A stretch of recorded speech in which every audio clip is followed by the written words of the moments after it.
नमस्कार दोस्तों, एक बार फिर से ओल्ड जॉब लाइव के अंदर आपका स्वागत है। इस बार जो हम भर्ती की चर्चा करने वाले हैं बहुत बड़ी भर्ती है, आप लोगों के लिए बहुत अच्छा अवसर है।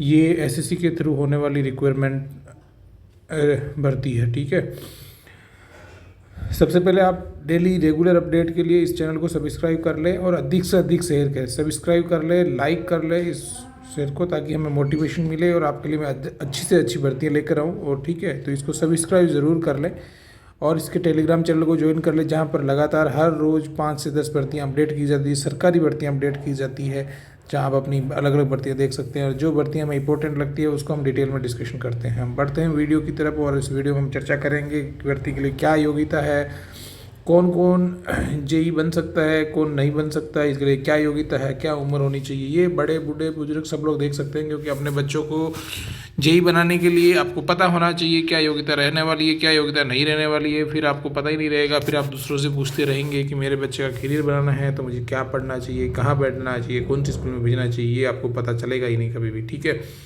तो इस वीडियो की तरफ हम बढ़ते हैं। सबसे पहले चैनल को सब्सक्राइब कर ले, अगेंस्ट मेरी हम्बल रिक्वेस्ट है। ठीक है, चलो, ये भर्ती है जो एसएससी के थ्रू होने वाली है। इसकी ऑफिशियल वेबसाइट है। ठीक है, एसएससी के थ्रू भर्ती होने वाली है। इसकी हम डेट की बात करते हैं। ये 28 तारीख से शुरू होगा, लास्ट डेट इसकी 18 अप्रैल 2024 है। ठीक है, 18 अप्रैल के बाद फॉर्म नहीं भरा जाएगा, लास्ट।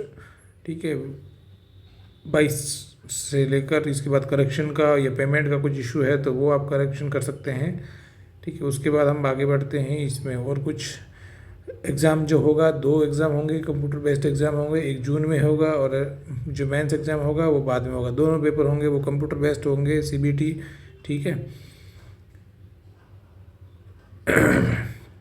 ये स्टाफ सिलेक्शन का रहेगा। ये नॉन गजेस्टेड पोस्ट है, बी ग्रेड की पोस्ट है। इसका बेसिक पेमेंट पे लेवल 6 है, 35,400 से पेमेंट स्टार्ट होगी।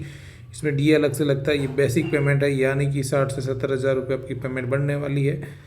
ठीक है, इसके बाद अब इसमें जेई पोस्ट किस किस के लिए निकली, इसकी योग्यता क्या है। बॉर्डर रोड ऑर्गेनाइजेशन के अंदर आई हुई है। इस जेई की सिविल की पोस्ट है, सिविल की इंजीनियरिंग होनी चाहिए, university diploma civil engineering diploma होना चाहिए। ठीक है, और 2 ईयर का एक्सपीरियंस होना चाहिए प्लानिंग कहीं सेक्शन में। एक मैक्सिमम एज है वो 30 साल है। ठीक है, जेई उसके बाद जेई ई&एम में है, उसमें इलेक्ट्रिकल का होना चाहिए, इलेक्ट्रिक मैकेनिकल डिप्लोमा होना चाहिए, 3 ईयर्स का डिप्लोमा होना चाहिए, 2 years experience planning and section के अंदर एक्सपीरियंस भी होना चाहिए। मतलब 2 ईयर का डिप्लोमा, या तो ये हो डिग्री हो सकती है, आपके पास डिग्री है तो ठीक है, इसमें एक्सपीरियंस नहीं चाहिए। डिग्री नहीं है तो 3 ईयर का डिप्लोमा चाहिए और उसके साथ में आपको एक्सपीरियंस होना चाहिए। जेई ब्रह्मपुत्र है ना, ब्रह्मपुत्र के लिए मिनिस्टर ऑफ जल शक्ति के लिए चाहिए। उसमें जेई सिविल होना चाहिए, 3 ईयर का डिप्लोमा होना चाहिए, इसमें एक्सपीरियंस की ज़रूरत नहीं, एज 30 साल होगी minimum. Central water maximum age, central water commission के लिए चाहिए बैचलर ऑफ डिग्री डिप्लोमा, कोई भी होगा तो आपका चलेगा। पॉलिटेक्निकल डिप्लोमा सिविल में होगा तो भी चलेगा। ठीक है, या डिग्री होगी बीटेक भी तो भी चलेगी। जेई सेंट्रल पब्लिक CPWD के अंदर जो इलेक्ट्रिकल का और सिविल का दोनों का है, एज मैक्सिमम 32 साल का है, डिप्लोमा इंजीनियरिंग दोनों हो सकती है। जेई वाटर रिसोर्सेज के अंदर इलेक्ट्रिकल सिविल दोनों के लिए, इलेक्ट्रिकल सिविल के लिए मैक्सिमम वैकेंसी आई हुई है। ये नेवल मिनिस्ट्री ऑफ डिफेंस के अंदर भी सेम है। इसमें अंदर आपको डिग्री या डिप्लोमा, जो डिप्लोमा होगा तो 2 ईयर का एक्सपीरियंस की ज़रूरत है, और डिग्री है तो आपको कोई एक्सपीरियंस की ज़रूरत नहीं है। डिग्री का मतलब बीटेक इन इलेक्ट्रिकल। ठीक है, तो इसके बाद हम आगे बढ़ते हैं। इसके बाद हम फरक्का बाराज प्रोजेक्ट हैं जल शक्ति के लिए, उसके अंदर इलेक्ट्रिकल और सिविल की दोनों की पोस्टें हैं, मैक्सिमम 30 साल की है उम्र। और इसमें OBC SC ST के लिए छूट जो है वो एज पर गवर्नमेंट नॉर्म्स है। MES के लिए भी है, इलेक्ट्रिकल इंजीनियरिंग होनी चाहिए, इंजीनियरिंग नहीं है तो 2 ईयर का एक्सपीरियंस होना चाहिए। और ये आपकी, उसके बाद आपको degree in electrical mechanical university ये भी आपको मिलेगा, इसके अंदर भी आप जा सकते हैं। National technical research organisation diploma in civil engineering for diploma, इसके सिविल इंजीनियरिंग कोई डिप्लोमा है तो भी आ सकते हैं इसमें। इसके अंदर बेसिकली सिविल और उसके बाद आप सिविल वाले जा सकते हैं, इलेक्ट्रिकल वाले जा सकते हैं। इसमें बीटेक और पॉलिटेक्निकल डिप्लोमा 3 ईयर्स का है, वो लोग फॉर्म भर सकते हैं। ठीक है, ये इस भर्ती के लिए योग्यता हैं। ठीक है, उसकी अच्छी पेमेंट है, जो भी जेई वगैरह बनते हैं तो उसके हिसाब से हैं। अब हम चर्चा करते हैं वैकेंसीज की। अलग अलग वैकेंसी है, हर अलग अलग पोस्टें हैं। बॉर्डर रोड ऑर्गेनाइजेशन के अंदर 438 पोस्टें हैं। बॉर्डर रोड E&M के अंदर 37 है, ठीक है। सिविल के अंदर ज़्यादा है, इसमें कम है। और इसमें जल शक्ति 2 है। ब्रह्मपुत्र वाला में E&M में 12 है। इसमें सेंट्रल वाटर के अंदर 120 है। CPWD के अंदर 121 पोस्टें हैं। सिविल 217 है। 2, 3, 1 सबके लिए है। दिव्यांग वगैरह जो भी भरना चाहते हैं उनके लिए भी रिजर्व पोस्टें, टोटल जो पोस्टें आई हुई है इसके अंदर, ठीक है। तो ये टोटल जो पोस्टें हैं कितनी हो गई, 6 अलग अलग पोस्टें दी हुई लगभग। इसके अंदर जो टोटल जो पोस्टें आपको दी हुई है वो 900 कुछ है। आपको मैं बता देता हूँ कितनी पोस्टें हैं टोटल।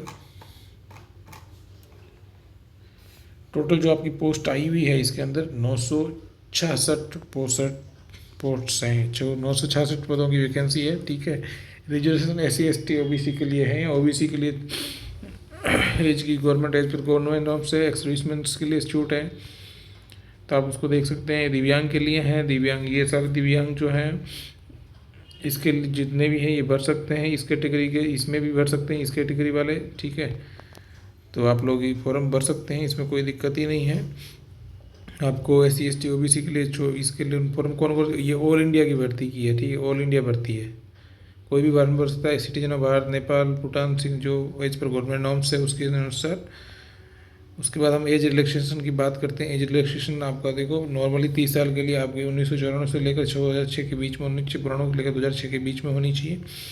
उसके बाद हम बात करते हैं छूट के लिए। SC ST के लिए 5 साल का होता है जनरली, OBC के लिए 3 साल का होता है, PW कैंडिडेट के लिए 10 चीज़ का होता है, PWD OBC के लिए 13 साल का होता है, ठीक है। 15 साल का एक्स सर्विसमैन के लिए 3 ईयर्स की है माइनस सर्विस अंडर्स की हुई है, वो उसके अनुसार होता है, ठीक है।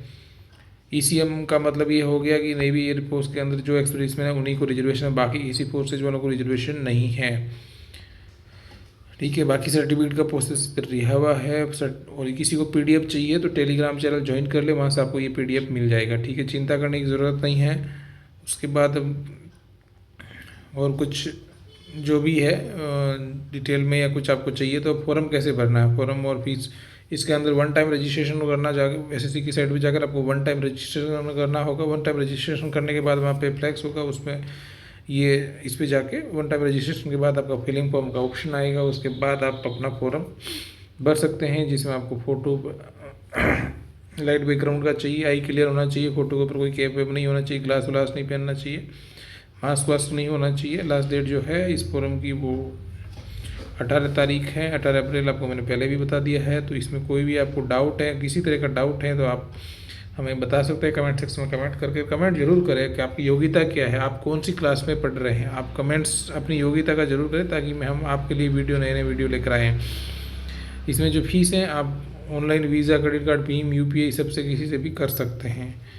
इसके अलावा विंडो करेक्शंस का आप जरूरत नहीं पड़नी चाहिए। आप अपना फॉर्म बहुत अच्छे से भेजें। सेंटर ऑल इंडिया के अंदर है, सेंटर ऑल इंडिया के अंदर है, सब जगह आपको सेंटर मिल जाएगा, इसकी चिंता करने की ज़रूरत नहीं है। हर स्टेट के अंदर सेंटर दिया हुआ है, ठीक है।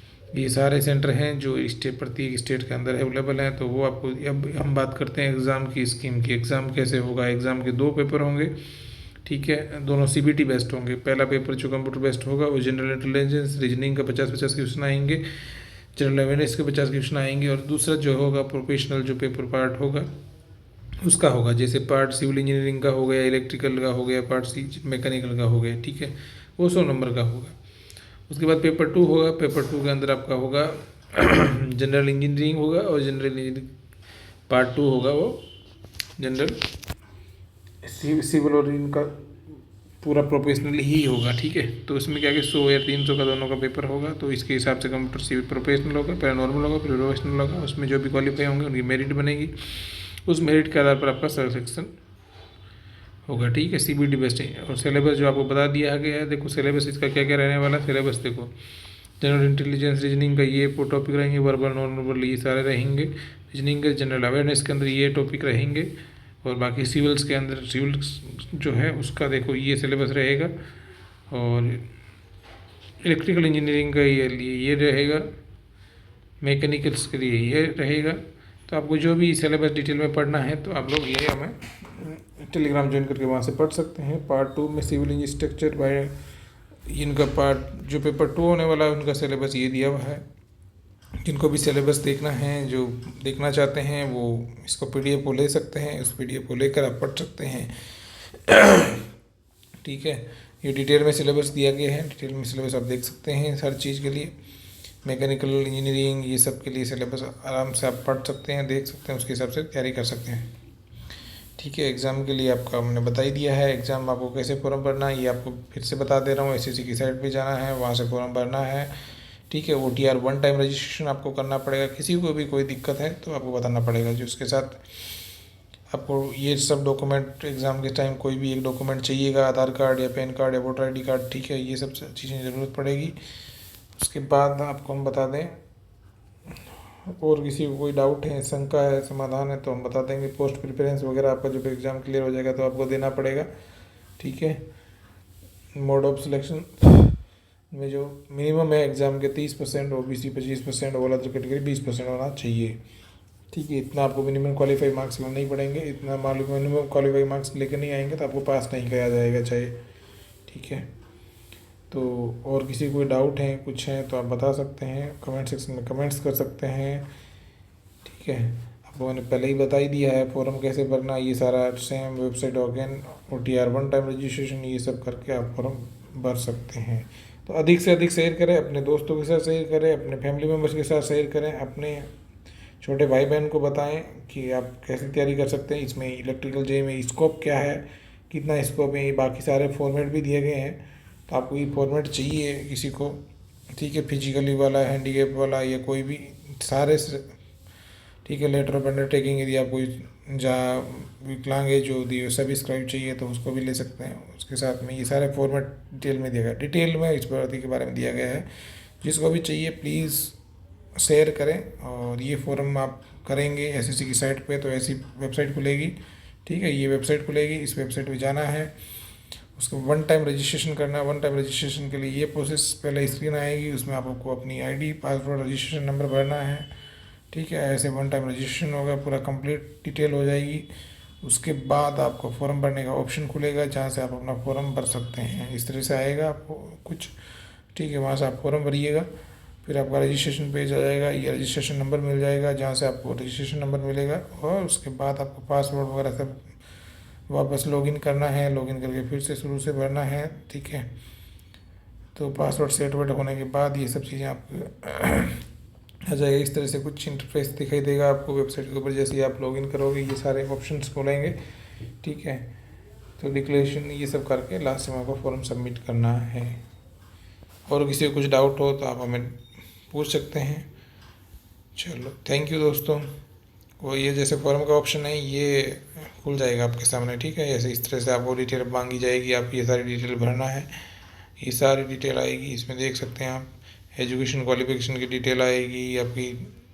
ठीक है, आपका एडिशनल इंफॉर्मेशन जो डेट ऑफ बर्थ, ये आप कहीं जॉब कर रहे थे या एक्स-सर्विसमैन उनके लिए एडिशनल प्रेफरेंस पूछा जाएगा आपसे, कौन कौन से में आप जाना चाहते हैं, ये सारे फ़ोटो। फिर आपको फ़ोटो अपलोड करना है, फ़ोटो आपको डायरेक्ट कैप्चर लेके अपलोड करना पड़ेगा सीधा। ठीक है, समझ गए। उसके बाद आप कैप्चर करके अपलोड करना, डिक्लेरेशन को आपको टिक करना, आपका फॉर्म फिर सबमिट होगा। फिर फॉर्म का प्रीव्यू दिखाई देगा, प्रीव्यू में आपको चेक करना कि फॉर्म में सारी डिटेल सही है या नहीं। यदि डिटेल कहीं गड़बड़ हुई तो आप लोग अप्लाई उसको चेंज करेक्शन कर सकते हैं। करेक्शन करने के बाद आप फिर से भर सकते हैं। फ़ोटो और सिग्नेचर अच्छे से होने चाहिए। ठीक है, तो ये अंडरटेकिंग वगैरह जो भी है फॉर्मेट जिसको चाहिए वो ले सकता है। इतने सारे फॉर्मेट हैं जो इसमें PDF के साथ अटैच किए हुए हैं, आप देख सकते हैं और आप ले सकते हैं। और अधिक से अधिक दोस्तों के साथ शेयर करें। चलो, थैंक यू दोस्तों, धन्यवाद।